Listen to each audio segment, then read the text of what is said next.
Hello students, I am RP Jaiswal, Assistant Professor and Head, Department of MLT and Radiology, GT Goenka University. We are learning cardiac pathology course.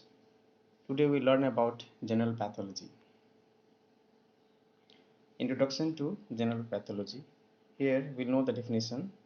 The word pathology is derived from two Greek words, pathos meaning suffering and logos meaning study.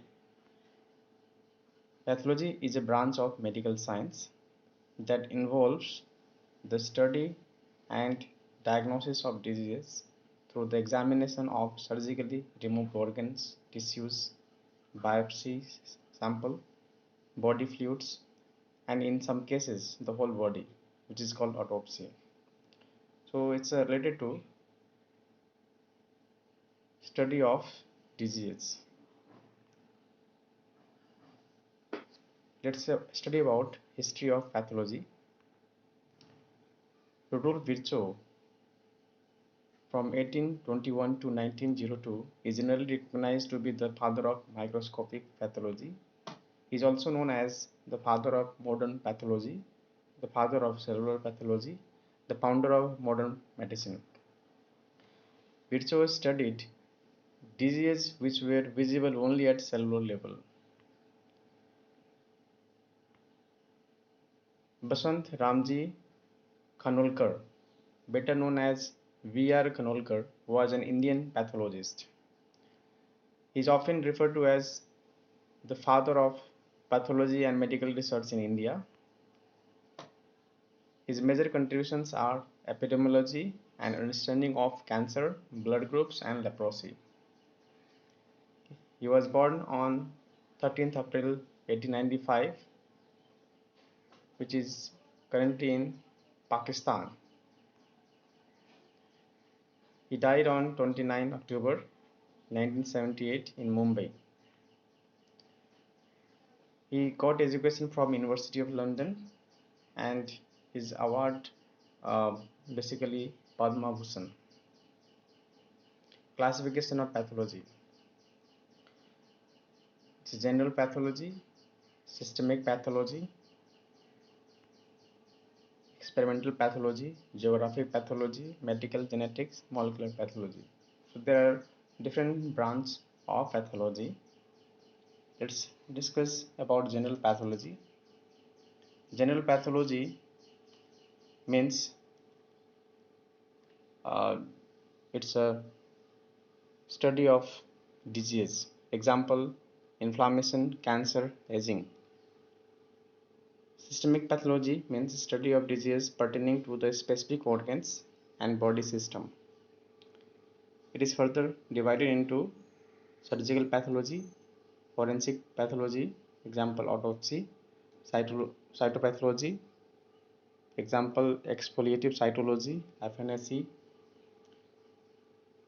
Histopathology means a gross or microscopic examination of tissues. Hematology deals with the study of blood and blood related components. Microbiology deals with the study of microorganisms. Chemical pathology means analysis of biochemical constituents of blood, urine, semen, CSF, etc. Immunology means detection of abnormalities in the immune system of the body. Here experimental pathology means study of disease in experimental animal. Geographic pathology means study of disease in populations in different parts of the world. Medical genetics means it deals with the relationship between heredity and disease. Molecular pathology means detection and diagnosis of abnormalities at the level of DNA. So we studied about the classification of pathology. Let's talk about inflammation. Inflammation can be defined as a localized physical condition in which part of the body becomes reddened, swollen, hot, often painful, especially as a reaction to injury or reaction. What are the 5 classical signs of inflammation? So clinically, inflammation is characterized by five cardinal signs. Ruvor means redness, calor means heat, tumor means swelling, dolor means pains, and toxoplasma means loss of function. So these are the five cardinal signs of inflammation which occurs during inflammation process. What is the main cause of inflammation in the body? The main cause of inflammation in the body are infection, injury, and autoimmune disorder, which involves immune system mistakenly attacking healthy tissues, long-term exposure to irritants such as industrial chemicals or polluted air. Let's talk about healing. What is the concept of healing?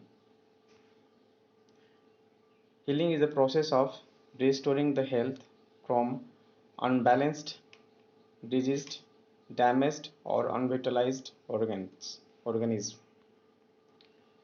Healing involves repair of living tissues, organs, and the biological system as a whole and resumption of functioning. Why is healing important to the healing process? Inflammation is a vital part of the immune system response to injury and infection. It is the body's way of signaling the immune system to heal and repair damaged tissues, as well as defend itself against foreign invaders such as viruses and bacteria. So, inflammation is important to the healing process. Necrosis.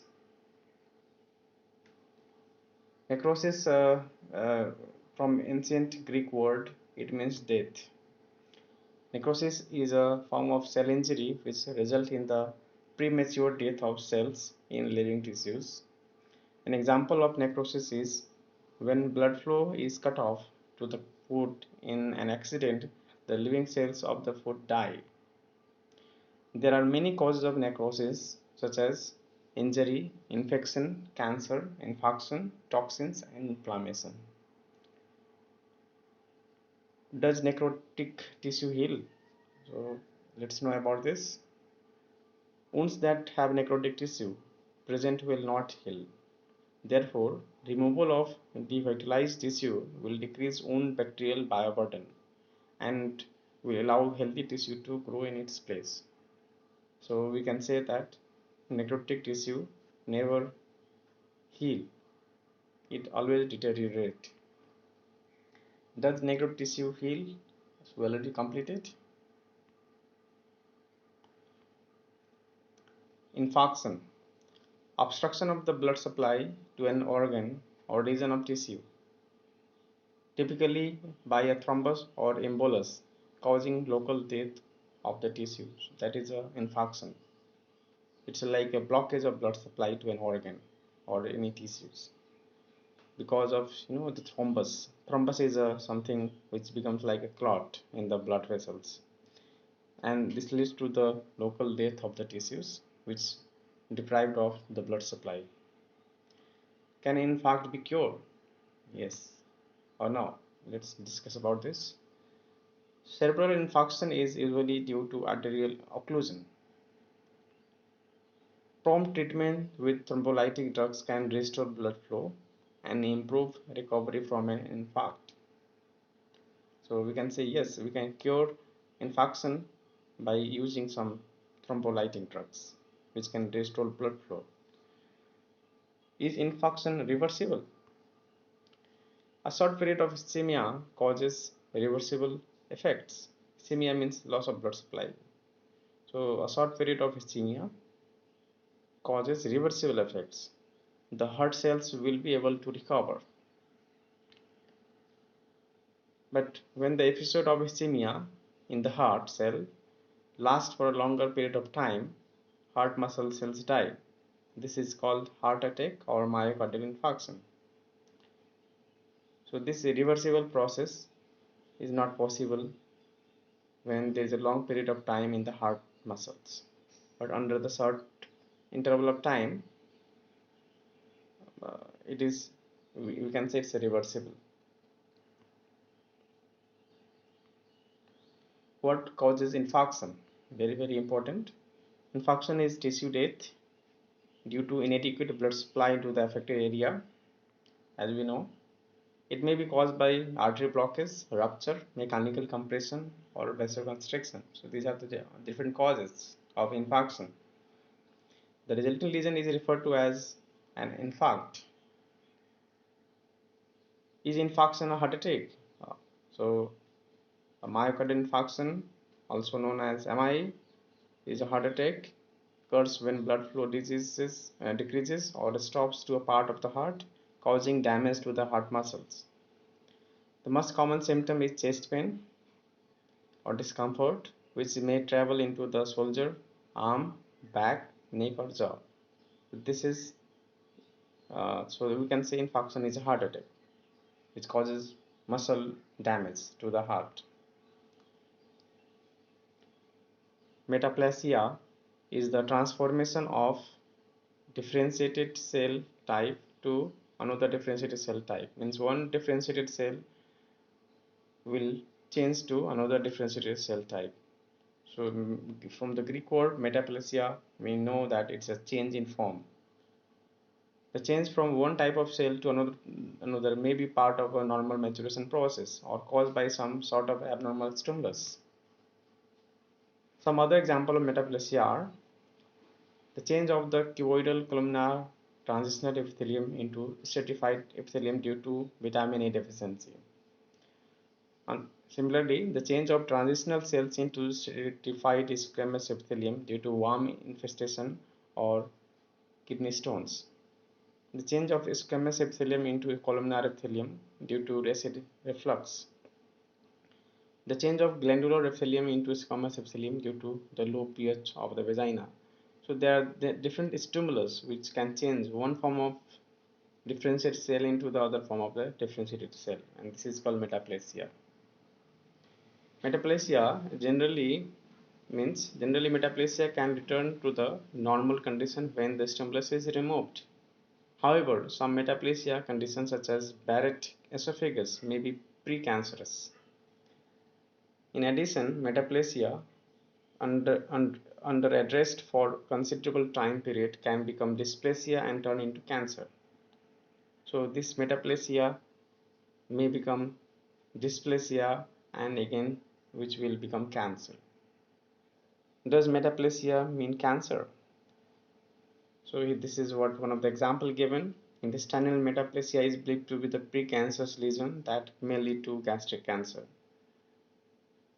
If you have external intestinal metaplasia, then you are at the risk of getting gastric cancer, and it's up increasing 6 times more chances of occurring this gastric cancer. Is metaplasia benign or malignant? So we say it's a benign, that is non-cancerous, and it is a benign change that occurs as a response to change of environment, physiological metaplasia, or chronic physical or chemical irritation. Thank you for listening.